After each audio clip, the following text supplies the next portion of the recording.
Welcome to the Let's Eat Grandma Career Warrior Podcast.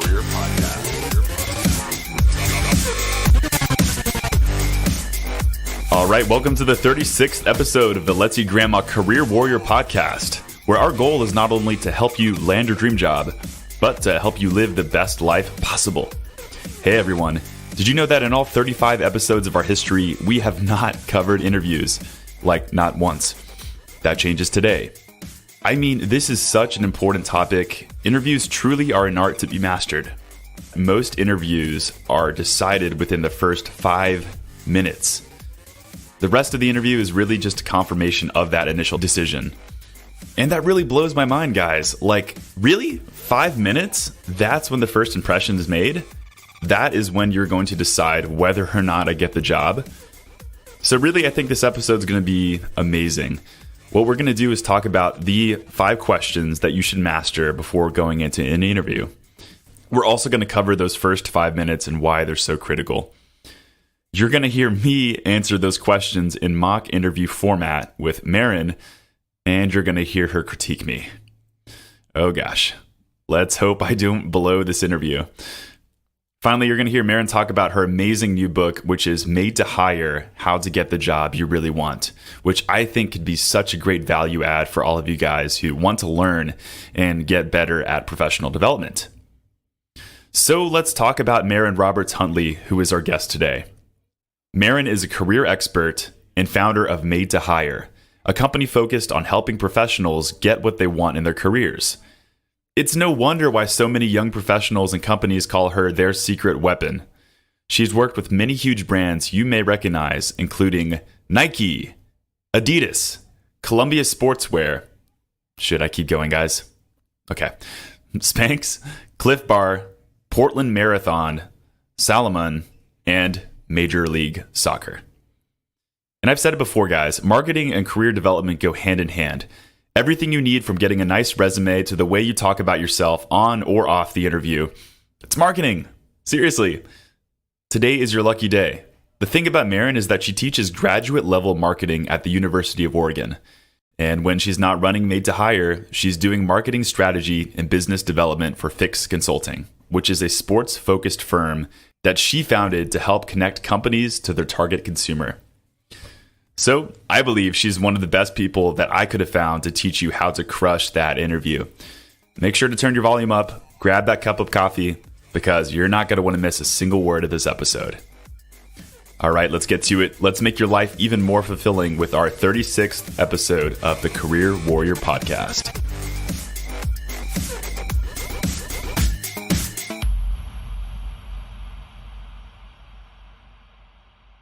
All right, Merryn, how are you doing today? Hi, Chris. I'm doing great. Thanks for having me. I was so excited to get you on this episode, and that's not just because of your background, but I was just watching some of those YouTube videos and videos of you speaking, and you're such a good speaker, and I don't think anyone else could do a better job with this topic. Oh, thank you. So I just kind of want to launch into it. I know a little bit about your history. I gave everyone a little bit of an intro, but I kind of want to hear in your own words who you are and how you got into career coaching. Yeah, absolutely. So it's interesting. I finished grad school, 12 or 13 years ago. And it was at that point that I started doing career coaching on the side as I was building my career in marketing. And after several years of helping various people land the job that they wanted, I was asked to start teaching at the university level. And what I said to the University of Oregon, which is the big school where I live, Sure. I said, I can't teach people how to market products and services, essentially stuff, right? Mm-hmm. Unless they know how to market themselves. And by that, I mean, handle an interview, handle a networking situation, present yourself well online, all those things. And so I ended up developing curriculum on the topic of career success. Awesome. For university students, and then it extended into working professionals. And all of that was done under the umbrella of the University of Oregon. And then there was so much demand for my teachings, my methods, that led to me starting Made to Hire in 2017 so that I could help more people land their dream jobs. And so with Made to Hire, what was like that initial leap to make that happen? When did you decide that this is definitely where I'm going? I'm going to make this happen? Yeah, it was after the third year of teaching this material in a university setting and the feedback that I got from my students. Okay. And they said, Merryn, you've changed our lives. You know, we see ourselves in a completely different light now. We're able to accomplish things that on paper we should be able to, but in reality we were struggling to do. That was it. I mean, when I got that sort of message so many times, I realized there's something here. I have something here, and I want to share this with more people. That's amazing. Cool. And just let's touch upon interviewing expertise. I guess, how did you get that experience helping people with their interviews? Yeah, so having worked in marketing in the big brand world for almost 2 decades now, I've done a lot of interviews. Yes. So that's kind of the formal side of it. But then on the career coaching side, I have mock interviewed with more people than I can count, whether it's the week before or the day before their big interview. And I always say to them, if you can get through me, the real interview is going to be a piece of cake. and just the number of kind of calls or emails that I've received after the actual interview saying, oh my gosh, Merryn, I was so prepared. I followed your methods and I was so prepared. I got the offer. Great. And so what you do with your clients is like you would play hardball. You would like give them a tougher interview than they think they would get. And yes, and I'm not going to do that to you, Chris. I'm nervous. I mean, there are going to be a lot of people listening to me, and I'm just knowing the fact that I haven't done an interview formally in such a long time. But that might make me the best possible candidate to do this because I'm sure you'll have such good constructive feedback. So it'll be fun. So, all right, cool. So let's set the stage a little bit. What I like to do is essentially give people the motivation they need to understand why this material is so important. So we'll launch into the first question. This should be obvious, but why are interviews so darn important? You know, an interview is your opportunity to show why you are the best candidate for the job. It's highly competitive even getting to the interview stage. Mm-hmm. So if you're at the interview, you know that you're in that top pool of candidates, but that means you're up against the very best. And I guarantee you that 1 or 2 of those people are going to knock it out of the park. Okay. So if you come in there with just a resume, albeit an amazing resume, if they work with you, Chris. Thank you. Love that. Then you're going to be beaten out by somebody who brings other things to the interview, for example, okay. Or somebody who's more prepared, for example, or somebody who has someone inside the company advocating for them. Okay. And so, like, I guess to play devil's advocate a little bit, maybe I am so familiar with my experience as a professional. Like, I could tell you, all the things I've done in the past. So really, what's the point in preparing for that interview? Can I just show up if I feel confident and do a good job? You won't get the job if you do that. Again, because someone will be more prepared. You need to truly understand the big picture, which is what's happening with the company, mm-hmm. right? So if the interviewer asks you information about the company and you haven't done your research, for example, something that recently happened in the news or a new product that the company released, just big picture, what's going on with the company. If you haven't done your research, you won't know that, okay. Number 1. Number 2, it's not just about knowing your experience, but it's about directly connecting your experience to that position and those qualifications that they give you, right? In the job description, they lay out for you exactly what they want. So I always say to my clients and my students that interviewing is actually a game of sorts of matching what they say they're looking for with what you're offering. Mm. And one of my tricks for doing that, Chris, is I suggest that people on the kind of the top corner of their resume, if they have it in front of them, they write a little cheat sheet for themselves and they write the 5 or 10 keywords that are going to cue them in to the stories or the reasons why they are the best candidate for that job. And the interview then becomes more of a game about making sure that you plug those answers in, because the worst feeling, and we've all had it, is going to an interview and leaving and saying, darn it, I forgot to tell them about blank. Right. You know what I mean? And you intended on doing that. you didn't go in with a strategic approach to the interview. Mm-hmm. You went in with a casual approach, and you would have left things on the table that could have gotten you that job. So I'll tell a funny story. This was this is a while ago. So I was actually applying for an internships in college. And first of all, it was 6:30 in the morning. So I didn't have time or coffee on my side. So that did work against me. I kind of went into that approach and I felt kind of the same way. I was like, oh, I'll just go into it. I could easily recall all of my hospitality experiences and all the things. And I just remember not being able to eloquently or even quickly recall stories. Like, it was bad, Merryn, I'm telling you. Yeah. Well, and it's a great example, Chris, because, your list of the 5 to 10 things, most of those should be different stories that are from your past work experience or from school or from, other life experience that really sell you for that job. Sure. And it's hard. It can be really difficult to come up with those on the fly. But if you spend time the day before or the week before the interview really looking at that job description and thinking about how do I best align my stories with what they want, you'll have a very different experience in that interview. It will literally feel like you're winning throughout the course of the interview. I love it. And you said something amazing earlier, which I think people really need to go back and think about, which is like the focus when you're preparing for an interview. It's not just about you. It's not just the stories you bring to the table. It's also about the company. What are the company needs? What is, some fact about that company that's relevant for the fact that you're applying for these positions. You make a great point, which leads me also not just to the company, but to the people. So you need to know who you're interviewing with, whether it's one person, whether it's a panel, right, which could be several people, and do your research on them. Because what if you find out that you went to the same college as one of them? What a great icebreaker. Sure. Or what if you find out that one of the people on the panel used to work with your uncle or your old boss, right? That would be a great way to network before the interview, to get yourself a quick email of endorsement from whoever that connection is straight to that person interviewing you. That's fantastic insight. You're bringing me back to an interview I had where I found out that the interviewer actually was in the same fraternity that I was in previously. Yeah. And let's not say that didn't help me.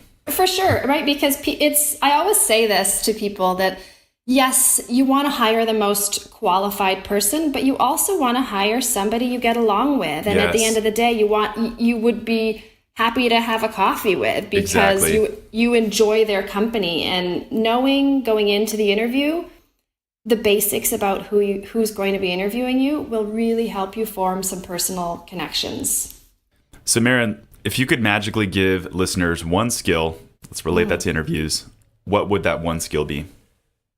It would have to be for them to be great at telling their own story. And it's funny because that sounds like a simple thing to do, but most people are really bad at it. Mm-hmm. And that's why most people lose the job in those first 5 minutes of the interview because they don't know how to talk about themselves. And I always say to people, how you manage yourself and how you tell your own story is a direct reflection of how you're going to represent that company.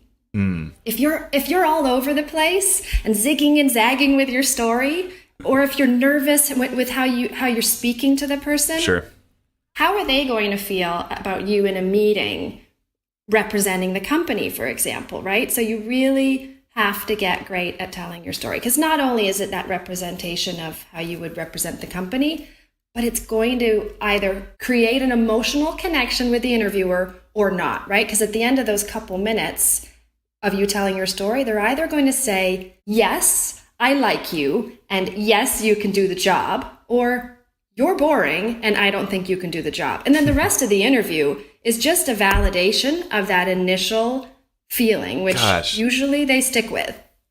That blows my mind. It does put the pressure on, but I think at the same time, if you're strategic in knowing that those first 5 minutes are important, it's going to do people wonders in their interview. Because a lot of times, if people don't think that those first 5 minutes are important, then they won't put the time preparing for it. So yeah, and there's a formula for it too, Chris. And I don't know if I should tell you the formula now or after our interview. Oh my gosh, I'm so nervous about this. Tell me after. Okay. Because well, I want to share that. Yeah, I want to share that with your listeners so that it doesn't seem like this vague thing around how do I tell a great story. So let's get back to that when you're ready. I want you all to know that this is on the fly. This isn't like this majorly edited production. Like this is a real conversation between Merryn and I, and we're going to do it. We're going to do it live. So good stuff. Cool. So the way I kind of want this to work is I want us to go through those 5 questions. You're going to ask me the question afterwards, after you give the best explanation on how to answer. And then afterwards, I will await your critique. And we will kind of do this piece by piece. So I'm going to receive the critiques from Merryn kind of in between the questions, so you don't have to wait to the very end. And we thought that this made the most sense. So does this all sound good to you, Merryn? This sounds great. And I do want to mention, Chris, and I love the fact that you've limited me to 5 questions, because otherwise we would interview all day. But in my book, I do have several more questions that I think people should be ready for. So just as a side note, these 5 I think are must-haves, sure. But there's a whole other set of them that I would encourage people to be ready for as well. Sure. So this is like a fantastic starting point, you would say. Totally. Okay. So we talked a little bit, Chris, about the job that you're mock interviewing for. Yes. Okay. So let's give people some context here. The position I would be applying for is a marketing consultant at Merryn's firm, which is Made to Hire. So the reason we chose this was because it was probably the easiest thing to do, so she can pull real life examples and she doesn't have to make everything up. For me, I'm going to play myself. So I am the owner / person who is in charge of managing the day-to-day operation of Let's Eat Grandma, which is a resume writing service. I'll also play my podcast persona as well. So all of these will play into the factors and things I'm going to bring up from my past. What I have no idea is actually what I would be doing on a day-to-day. So if you can kind of give me that breakdown, that'd be great. What we're trying to do with Made to Hire is reach people in their 20s, 30s, 40s, and 50s who are seeking that next step in their career. If they're in their 20s, it could be their first job. If they're in their 50s, it could be they've been in the same job for 20 plus years and are totally terrified of how to make a transition into that next job. And so what we're looking for help with, Chris, and why you're here for the interview today, is reaching those people. So one of our biggest concerns is reaching them online. So we are looking for somebody who knows how to speak to that audience, job seekers, in different platforms. So it could be on a social channel, it could be on a blog, it could be anywhere online where job seekers are. Okay. That's the primary responsibility of the marketing consultant. So, Chris, to start the interview, I would love it if you could take a minute or two and just tell me about yourself. Tell me about your background. Sure. Well, for the last 5 years, I have managed and run Let's Eat Grandma. It's a resume writing service, but we also do other things like write LinkedIn profiles and cover letters for job seekers. So we're very focused on job seekers. In terms of our demographic, they are oftentimes career changers in their 20s, 30s, and actual 40s. What they want to do is find the next best step in their career. And eventually what we're trying to do is expand beyond, resume services. We're looking to develop personal websites, all sorts of other materials to help people out. But this is what I do on a day-to-day basis. And my main hat that I actually put on every single day is marketing. So what I'm usually involved with is connecting with people in the online world and trying to offer them as much value as possible to attract them to my business. So I'd say that's in a nutshell what I do, who I am, and kind of the essence of my professional career right now. Okay, excellent. So I'm going to give you some feedback. So overall, that was very good. I would say your strengths were your energy is excellent, that you have an infectious energy about you, which I think would serve you really well, thank you. in a real interview. And you're very well spoken. So those two things immediately I noticed about you, and that made me gain confidence in you. So that was excellent. Great. I loved right out of the gate how you told me for the last 5 years I've been running Let's Eat Grandma. So right away you gave me a number of years of experience. Okay. And you gave me your position, and you immediately connected Let's Eat Grandma to the position you're interviewing for, which is going after job seekers, right? Yes. So right away you had credibility within the first 10 seconds. So that was fantastic. Thank you. You also spoke quickly about other relevant experience, the day-to-day things that you do with Let's Eat Grandma and how that connects to what you would be doing with Made to Hire. So that was really, really good. You were very convincing in what I would guess was probably about 45 seconds in that first kind of batch of information. Thank you. That means I was unsure when to stop. That was kind of one of my things in the middle of answering the question. I was like, something in the back of my head was like, okay, stop. Yeah, I think that's good to have that because often the interviewer won't tell you how long to talk for. And I said to you, take a minute or two. Okay. And I would use 2 or 3 minutes as the maximum gauge in your mind. What some people do is they ramble on, and that will tune the interviewer out, and the interview will be over because that person doesn't know how to, what we call edit to amplify, right? So they don't know how to scale back in order to showcase what's best. Okay. And so a couple other just opportunities. Love it, please. That for next time. I'd love to know where you're from because, maybe we're from the same town or maybe there's something about your past beyond just the 5 years. Exactly. That would be interesting and just make you feel and sound like more of a well-rounded person, not just Let's Eat Grandma. Not just that robot who runs the marketing stuff on it. Along those same lines. You could mention where you went to college. Again, that could be a point of connection, and it's just a point of credibility. Something like I was born in, where were you born? So I was actually born in San Antonio. Yeah, I was born in San Antonio, Texas. Have spent the past X number of years working here. In fact, went to college at blank. Cornell. Oh, hello, Cornell, right? You want to mention that. And for the past 5 years, and then you roll into your story. Just a little bit more history. But you could also say something fun like, I was one of those kids who was always coming up with creative ideas for ads. Or I love that. If there's any real story that people are going to just smile at, throw that into your story too, because that makes you seem like a real person.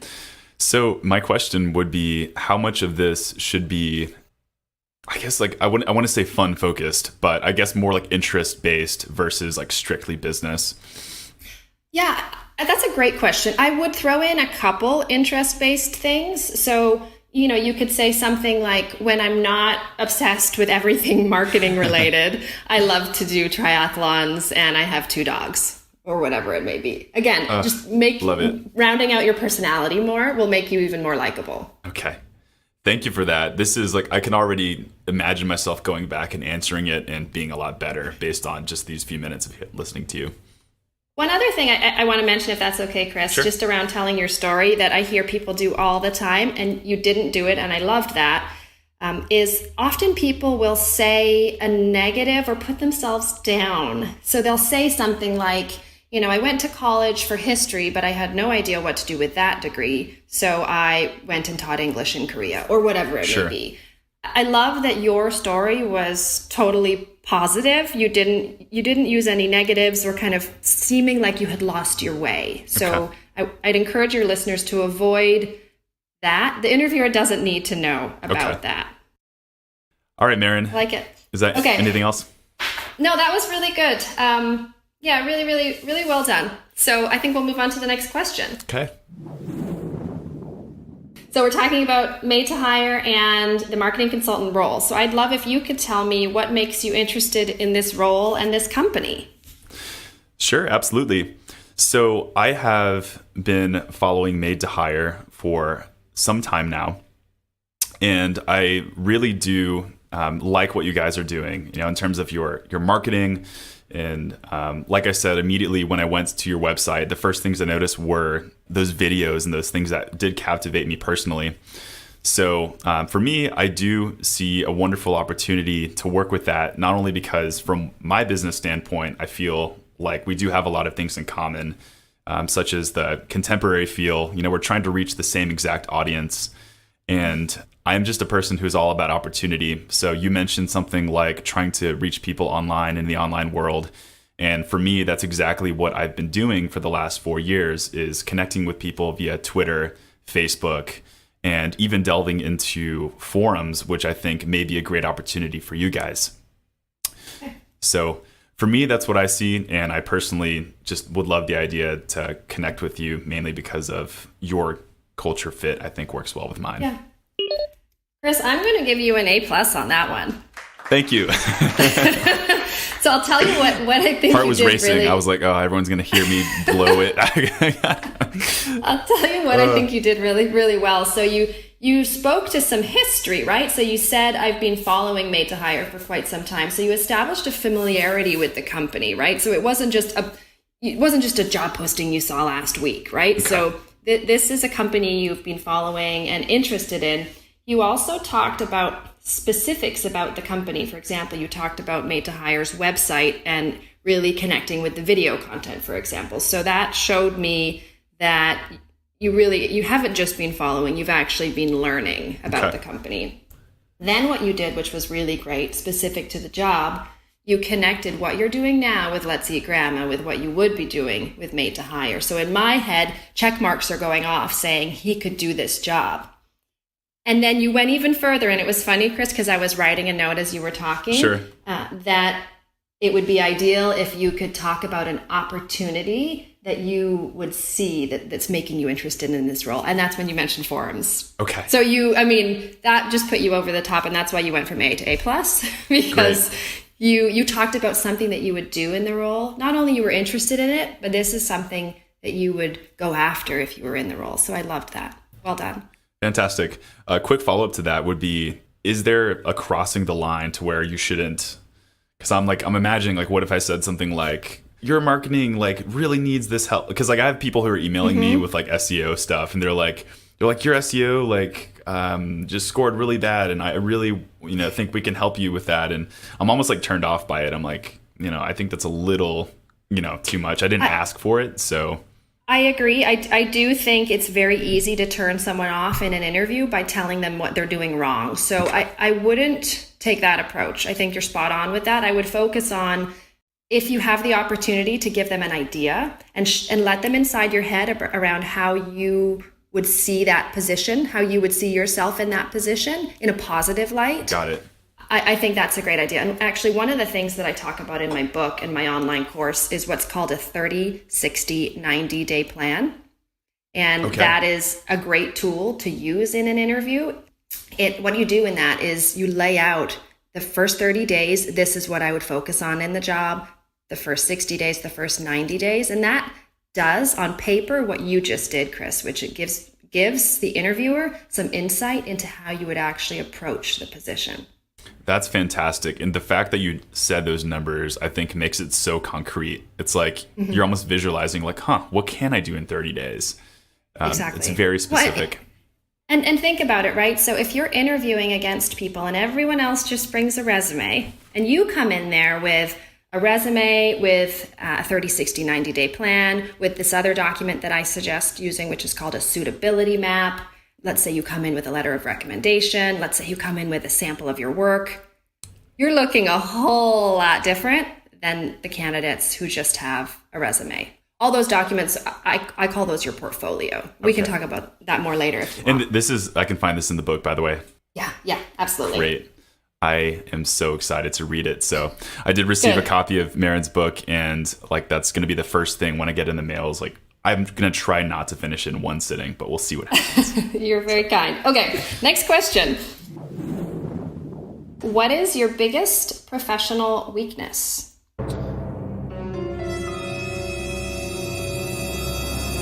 Great question. So I am an ENFJ. That is my Myers-Briggs personality. I do think it does come with its, I would say, its downsides. And with that, it's sort of the protagonist role. But with that, I genuinely try to connect with a bunch of people and help them. And I think with that, sometimes I feel like I'm putting too many eggs in a bunch of baskets. This is going really, really terrible. That is one I have not even thought of. It's a tough one. I'm going to let you off the hook. Thank you. On this. Thank you. But this is a good discussion because this is a very common interview question. Basically, Sure. They'll say, "What are you bad at?" And you can't say nothing, but you also do not want to actually say a negative. Why would you give them that? Right. There's no way that that's going to go well for you. So what you need to do is say a negative that's really a positive. And people, some interview coaches will argue that that's a cop-out. I think it's the best way to handle this question. So for example, what's your biggest professional weakness? I get obsessed with details to the point where, I'm a bit of a perfectionist. Okay. It sounds like you may be a little anal, maybe a little hyper-organized. But at the same time, I love the fact that you're not going to let any balls drop, right? So think about, here's another weakness, right? So it drives me crazy when people are late. It's really not a bad thing, right? But maybe, it's something that really irritates you. And sometimes, visibly, I can get a little frustrated when people are late because, I think it's really important to respect people's time. And this is not something that's unemployable. I mean, these are things that, could, if you think about it, could put you in a positive light. That's the key, is say something that could just as easily be used as a strength. Okay. Don't give them a weakness. Don't tell them that you have a tough time getting to work on time. Don't tell them that you have a tough time juggling multiple projects. Don't tell them that at your last job you had a lot of conflicts with coworkers. Don't give them any of that, because if you do, you won't get the job. And it's okay. Nobody's perfect. We all have things, but don't air that in the interview. Right. And is there a way to know whether your answer is kosher, so to speak? How would you recommend coming up with your answer and making sure that it would be well received? Ooh, that's a good question. I would test it on a couple people. You need to have an answer to this question. If you're a job seeker right now, you absolutely need to have an answer to this question. And so I would say, ask yourself, can I turn this into a positive? Absolutely. We're not trying to get you to say real hardcore weaknesses here. It's almost like a trick question, which is why I hate the question. It is. Which is why I should have been more prepared for it coming into it. But I am so glad you asked that. Well, and half of interviewing is just seeing how people handle the situation, right? And so this goes back to what you and I were talking about before, about why it's so important to prepare. Absolutely. And, Google tough interview questions and just run through it with yourself. Right. Before, for your listeners, before your next interview, just put yourself on the spot so that you don't sit there going, oh my gosh, I hadn't thought about that. It's just about being quick on your feet, and coming across as best as you can. Fantastic. And that's where the preparation comes into play. So absolutely. Okay. So my fourth question, this one is tough. Tell me about a time when you worked on a challenging team project. In 2017, our business ran into a fairly significant problem. And for our company, what had happened was we were ranking very highly in terms of our SEO. And for those of you who don't know, SEO is how your website would rank in Google search engines and things like that. And the challenge we had to overcome in 2017 was the fact that we were ranked very highly in a blog, and all of a sudden that blog, for whatever reason, dropped in SEO value. And so at the time, we were getting an incredible amount of traffic from this blog. And mid 2017, our traffic significantly started to decline. And so essentially, my co-founder and our marketing person at the time looked at each other and we said, this is definitely a huge challenge and something that if we don't stop now, this is going to take business downhill. So this was a very long project, and this is why I choose this as my example. But for the next year and a half, we focused our efforts on how can we organically build up our traffic on our website. And so that's when we started doing things like writing blogs ourselves. We consulted an SEO expert. We did things like create this podcast eventually. And eventually, not only were we able to get traffic up back to its 2017 levels, but we were actually able to double the amount of traffic we had before then. And at the same time, we're not relying on one person's blog and one person's website. So I would say that would be my challenge. And it honestly, Merryn, was the biggest one. And this is the complete truth to the people listening on this podcast. This is our story. I love that you shared that story just with your listeners, because it is a ton of work to run a company like what you and I are running. And I know that you and I are the same, and that we're doing this because we love helping people. And so yes, when you get in a situation like that where you realize things are not going how they need to be going in order for me to keep helping people, that's scary. Okay, so I really, you know what I really liked about that, Chris? I liked that it was very authentic. It was real. You spoke from the heart. You told a story of something that happened that was challenging, but you showed how you dealt with it, right? So this was a real business problem related to traffic, a big drop in traffic. You talked about, with your team, really truly seeing the problem and then collaborating with your team around how to turn it around. And then you told me what you did and the results of what you did. That was very key at the end there, how you said, after really changing the way that things were going, you doubled the traffic to your site. So I loved that. The only thing I would do differently with this question, and let me remind the listeners of what the question was. Tell me about a time when you worked on a challenging team project. So in the land of interviewing, we call that a situational question. Okay. And it could look all sorts of different ways, right? It could be, tell me about a time when you struggled to deliver a result, or tell me about a time when a coworker gave you a really difficult time. It's just asking the interviewee to go to a situation in the past and tell a story about it. And there's actually a formula for how to best handle those questions. There are 3 steps to it. You did 2 of the steps, which was awesome. Okay. The first step is philosophy. The second step is situation. And the third step is result.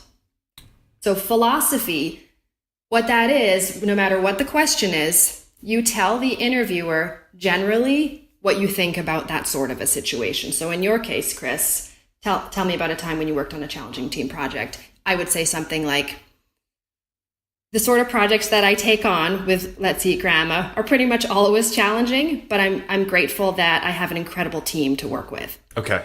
And this is how you start you start this. So it's a philosophy, right? So it's a bigger picture. It shows that, yes, I'm going to tell you about a specific situation, but I also recognize that how I handle a specific situation is related to the bigger picture around how I see things. I like that.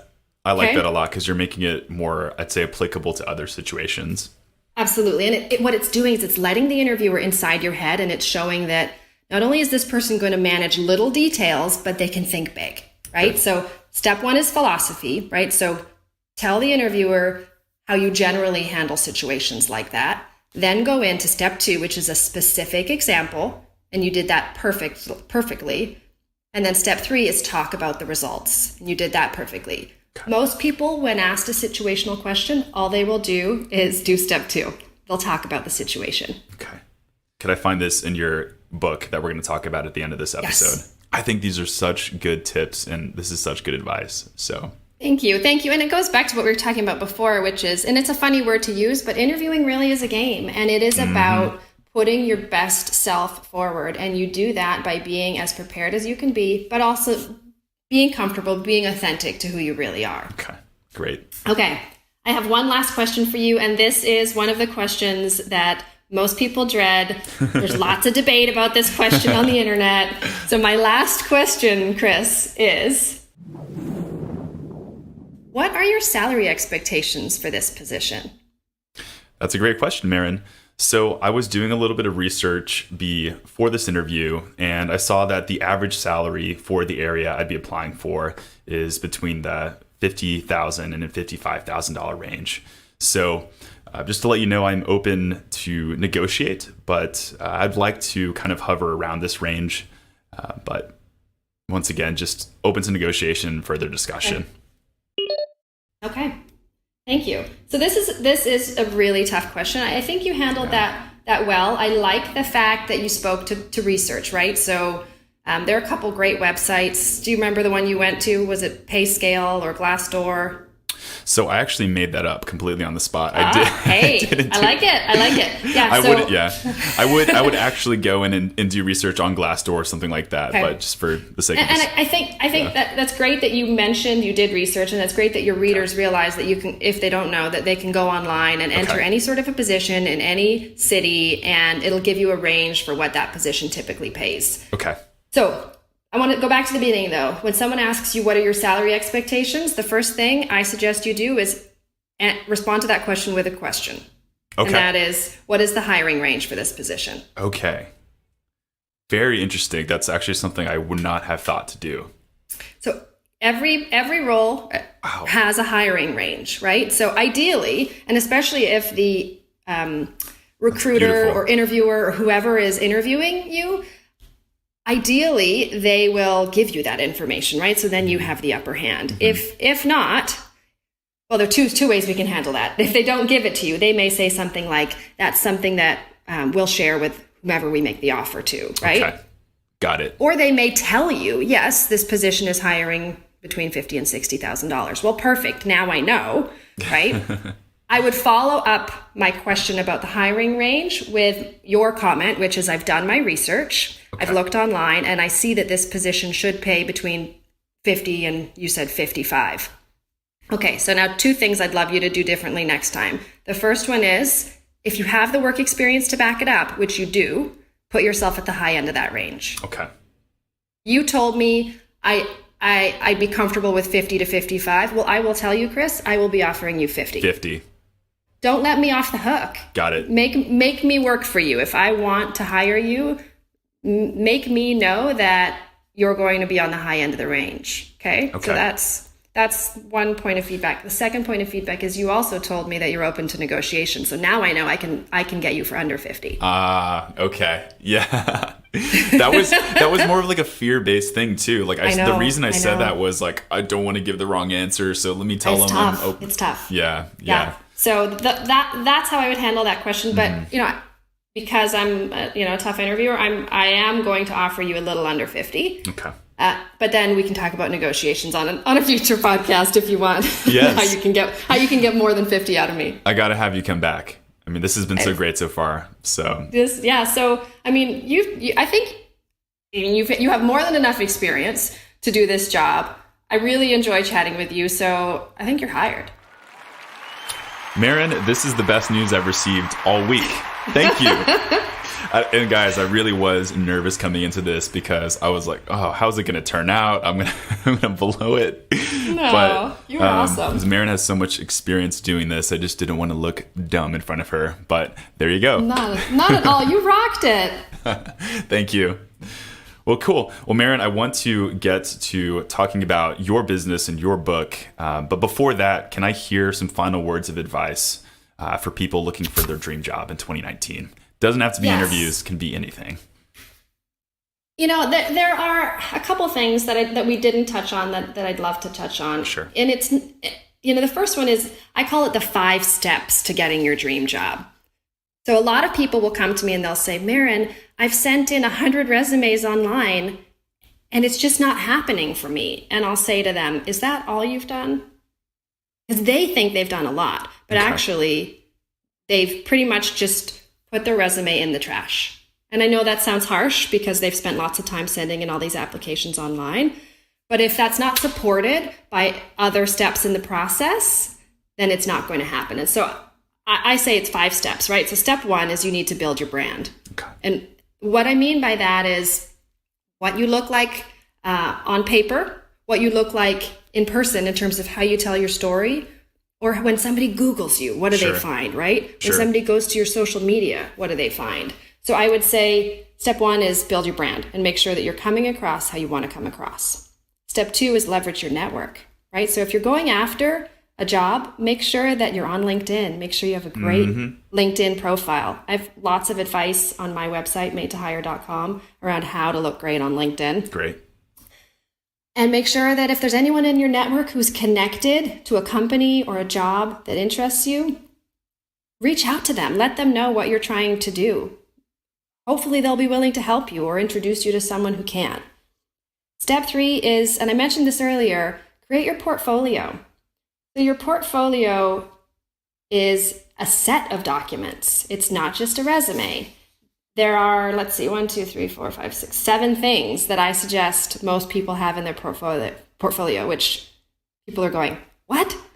How could there be 7 things? I just come with a resume. Yeah, definitely. We should. And what I'll do, guys, is along with the resources, including Merryn's website, but I'm going to include that in the description link of this podcast so you all can access that, just so everyone knows. So step 4 to getting your dream job is actually submit your application. So that's where you apply online. And then step 5 is you ace the interview. And we just got a great example of how to do that from you, Chris. So, I think it's just looking at getting your dream job in 2019 as a process. You really need to think about it holistically. It's not just applying online. It's really putting together a comprehensive package and a tack plan around how you're going to get that job. Yes. And one thing you said, super cool, is I think so many people get so lost in just the resumes. And I'm saying that from the resume writer perspective. Sometimes this little piece of paper is all they think that's going to get them where they need to be. And you're saying, which I agree with completely, is it's the whole package. It's your LinkedIn profile.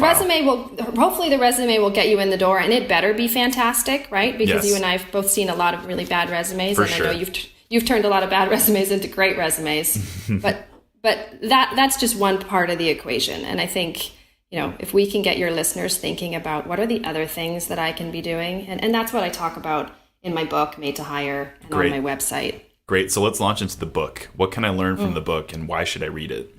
I call it the no-nonsense guide for how to get the job you really want, because it's basically this conversation, Chris, but stretched out into a whole bunch of topics, right? So I start with career goal setting, and I talk about building your own personal brand and managing your first impression. And I go through how to network effectively, how to actually get the interview, how to ace the interview. And then I even go into once you get the job, how to be successful in the job. So, how do you actually get rated while performing the job? So it's really a full spectrum of career success. And frankly, it's the book I wish I had read 20 years ago. That's awesome. So I'm excited that I get to share it with people finding their way in their careers. That's fantastic. And so who is like your target audience when you're speaking to people in this book? Like, who were you writing to? Was writing to job seekers, anybody who has a career goal that they are working towards. So It's a lot of people. Yeah, for sure.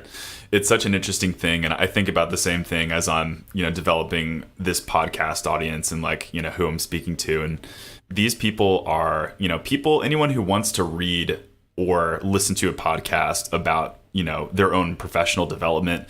I think there's something special about that person. Like, they're not showing up to the interview and winging it. Like, these are actual people who are go-getters. So, and when you asked me to be on your podcast, I was flattered because I know that you have a very engaged listener. Mm-hmm.